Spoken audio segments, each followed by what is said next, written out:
India को, India के prime minister को और इंडिया के लोगों को जिस तरीके से इस टाइम दुनिया में पूरा एक नाम होता जा रहा है इंडिया का।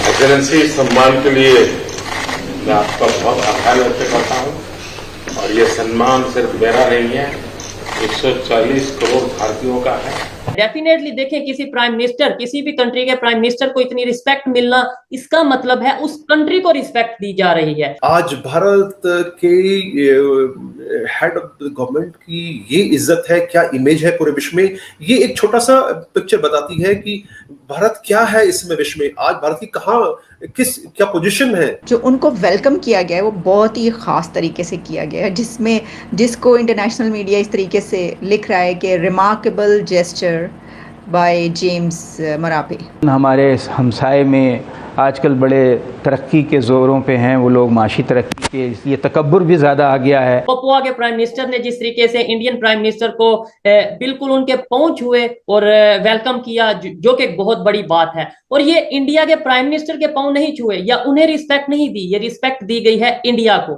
एक चाय वाला उठ के अगर मुल्क को इतनी तरक्की दे सकता है तो हमारे पास जो पिछले 70 सालों से जो लोग कर रहे हैं उनके लिए सोचने का मुकाम है कि 75 सालों में आज भी हम ये सोच रहे हैं कि आटा जो है वो गरीब को किस तरह मिलेगा। हमारे तो हुक्मरान समझ ही नहीं सके हमारा इतना बड़ा पोटेंशियल था। 60s में ये कहा जा रहा था कि कैलिफोर्निया की जैसा कोई रियासत बन सकती है तो पाकिस्तान बन सकता है। ये मुल्क साउथ कोरिया से बेहतर होता, नहीं तो साउथ कोरियंस नहीं आके हमारे से सीखना चाहते थे। चीन आके इस मुल्क के प्लान्स ले गया था। क्यों? इसलिए कि हमारे पास था पोटेंशियल। अगर हमने खुद ही खो गया है, खा गए हैं। पाकिस्तान का आज नाम लिया कहां जाता है? पूरे इंटरनेशनल फोरम पे वही लिया जाता है जहां इंडिया के कंटेक्स्ट में बात हो रही है। वो चाहते हैं पाकिस्तान सिक्किम और भूटान बन जाए। दोस्तों कल आपने देखा होगा जहां हमारे प्रधानमंत्री Modi ji Papua New Guinea में लैंड होते ही उनका भव्य स्वागत किया गया और साथ में पपुआ न्यू गिनी के प्राइम मिनिस्टर ने मोदी जी के पैर छूकर उनका आशीर्वाद लिया, जिसके बाद से दोस्तों ये क्लिप पूरी भारत में और पूरी दुनिया में वायरल हो रही है और सारे देश हैरान है कि भारत का इतना रिस्पेक्ट है पपुआ न्यू गिनी में। जिसके बाद से दोस्तों एक नई खबर हम सबके सामने आ रही है और वो ये है कि अब फिजी के प्राइम मिनिस्टर ने भी मोदी जी को अपने देश का सबसे बड़ा अवार्ड से नवाजा है और मोदी जी को फिजी का हाईएस्ट सिविलियन अवार्ड भी मिला है। और इस अवार्ड को लेने के बाद हमारे प्रधानमंत्री जी ने कहा है कि मोदी जी का ये सम्मान सिर्फ उनका ही नहीं, पूरे भारत के 140 देशवासियों का सम्मान है। उसके बाद से दोस्तों पूरे पाकिस्तानी मीडिया में एक मातम का माहौल छाया हुआ है। ये वही मोदी जी है जिसे पाकिस्तान भारत के मुसलमानों का कातिल कहता है, लेकिन दुनिया भर के लोग मोदी जी का ही तारीफ करते हैं। एज ए पाकिस्तानी सबसे पहले अप्रिशिएट करता हूं इंडिया को, इंडिया के प्राइम मिनिस्टर को और इंडिया के लोगों को जिस तरीके से इस टाइम दुनिया में पूरा एक नाम होता जा रहा है इंडिया का। पपुआ के प्राइम मिनिस्टर ने जिस तरीके से इंडियन प्राइम मिनिस्टर को बिल्कुल उनके पहुंच हुए और वेलकम किया, जो कि बहुत बड़ी बात है। और ये इंडिया के प्राइम मिनिस्टर के पांव नहीं छुए या उन्हें रिस्पेक्ट नहीं दी, ये रिस्पेक्ट दी गई है इंडिया को। क्या कहना चाहेंगे आप इसके ऊपर? देखिए, पापुआ न्यू गिनी किसी भी इंडियन प्राइम मिनिस्टर की पहली विजिट है। 1975 में पापुआ न्यू गिनी आजाद हुआ था और इसने ऑस्ट्रेलिया से अपनी आजादी ली थी। उसके बाद से आज तक कोई भी इंडियन प्राइम मिनिस्टर वहां गया नहीं था। प्राइम मिनिस्टर मोदी पहले प्राइम मिनिस्टर थे जो कि पापुआ न्यू गिनी गए। पापुआ न्यू गिनी थोड़ा अंडर डेवलप्ड कंट्री है, अंडर डेवलप्ड क्या बोलूं, मतलब डेवलपिंग इकोनॉमी है और उस रीजन में है जहां पर चाइना भी बहुत इंटरेस्टेड है इसमें। बिल्कुल इंडिया के प्राइम मिनिस्टर का वहां जाना एक इत्तेफाक नहीं था। ये पहले से हम लोग काफी टाइम से, हमारी लुक ईस्ट पॉलिसी थी, look east policy Manmohan Singh के टाइम पे थी। उसके बाद उसको आकर के प्राइम मिनिस्टर मोदी ने एक्ट ईस्ट पॉलिसी बना दिया था। हम लोग उस रीजन में पहले दिमाग लगा रहे थे। Forum for India Pacific islands cooperation, इसकी 2 मीटिंग्स 2014-15 में हो चुकी थी। उसके बाद से मीटिंग नहीं हो पाई थी। ये मीटिंग होनी थी अब, और मीटिंग के लिए जो बाइडेन को भी आना था, जो बाइडेन आ नहीं पाए, तो प्राइम मिनिस्टर मोदी गए। अच्छा, इंडिया में हिंदू धर्म में बोला जाता है कि अपने से बड़े हैं वो उनके पैर छुए जाते हैं, और ये उनकी टीम ने बताया होगा कि बड़ों के पैर छूना इंडिया में अच्छा माना जाता है। उन्होंने छुए, वो कोई गलत नहीं है, एक रेस्पेक्ट दी, नो डाउट। हमारे यहाँ इंडिया में अगर आप देखें तो हम लोग भी मतलब हम हमारे आसपास जितने लोग रहते हैं इंडिया में, जनरली मुस्लिम्स हैं, हमसे सीनियर हैं, हम उनके भी पैर छूते हैं।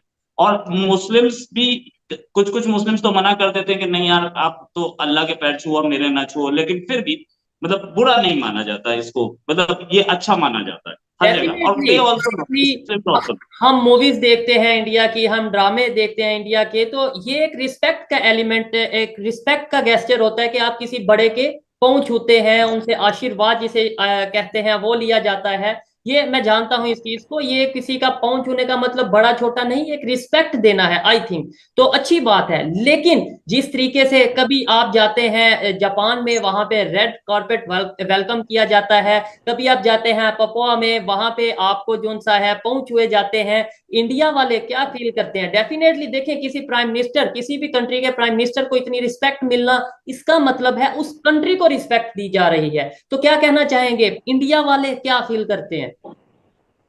राइट, इंडिया में तो ऑफ कोर्स इसको बहुत अच्छी तरह से दिया गया है। और ये भी कि पापुआ न्यू गिनी था कहाँ, ये कोई नहीं जानता, मतलब बहुत कम लोग जानते थे। आज इसी एक एक्ट की वजह से सबको किताब एटलस खोलनी पड़ी है और देखना पड़ा है कि पापुआ न्यू गिनी है कहाँ, और उनके प्राइम मिनिस्टर तो फेमस हो गए इंडिया में। इंडिया में क्या मतलब पूरी अक्रॉस द वर्ल्ड हेडलाइन है ये कि पैर छुए, तो ये तो दिखा है।